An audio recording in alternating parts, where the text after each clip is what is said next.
Tu n'as pas compris comment additionner ou soustraire des fractions qui ont des dénominateurs multiples? T'inquiète, je t'explique.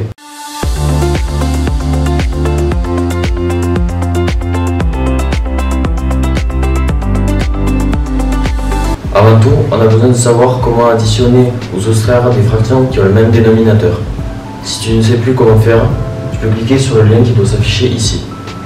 Dans cette vidéo, on va apprendre à additionner 2 tiers et 8/15, deux fractions qui ont des dénominateurs multiples, et à soustraire 4 un entier et 5/6, une fraction.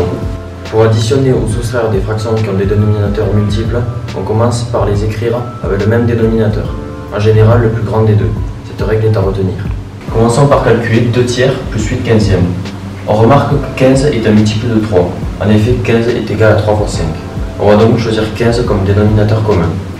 Ainsi, pour calculer 2 tiers plus 8/15, on va transformer 2 tiers en une fraction qui lui est égale, mais dont le dénominateur est 15. Pour y parvenir, on multiplie le numérateur et le dénominateur de 2 tiers par 5. On obtient 2 fois 5 sur 3 fois 5 plus 8/15, c'est-à-dire 10/15 plus 8/15. On est maintenant ramené à additionner deux fractions qui ont le même dénominateur. On ajoute les numérateurs entre eux, c'est-à-dire 10 plus 8, et on garde le dénominateur commun, 15. On obtient 18/15. On pourrait penser qu'on a terminé, mais on remarque que le numérateur et le dénominateur sont tous les deux des multiples de 3. Il ne s'agit pas d'une fraction irréductible, on va donc la simplifier.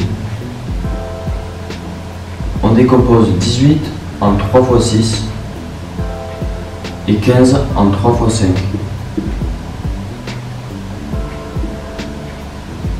On simplifie par 3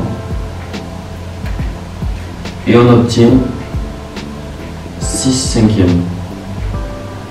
Passons au deuxième calcul. 4 moins 5/6. Le problème ici vient du fait que nous n'avons pas deux fractions, mais un entier et une fraction. On va donc écrire 4 sous la forme d'une fraction en remplaçant 4 par 4 sur 1.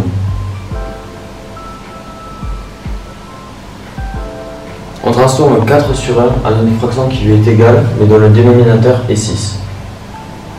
Pour cela, on multiplie le numérateur et le dénominateur de 4 sur 1 par 6.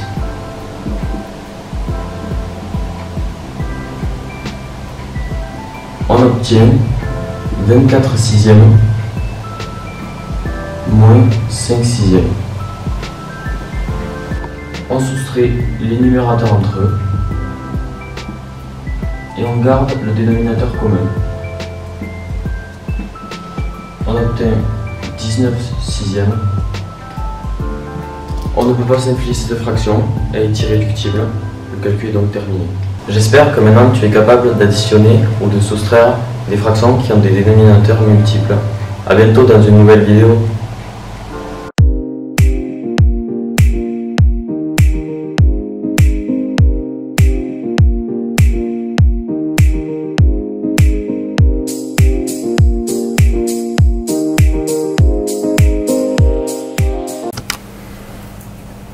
Tu n'as pas compris comment additionner des fractions qui ont des dénominateurs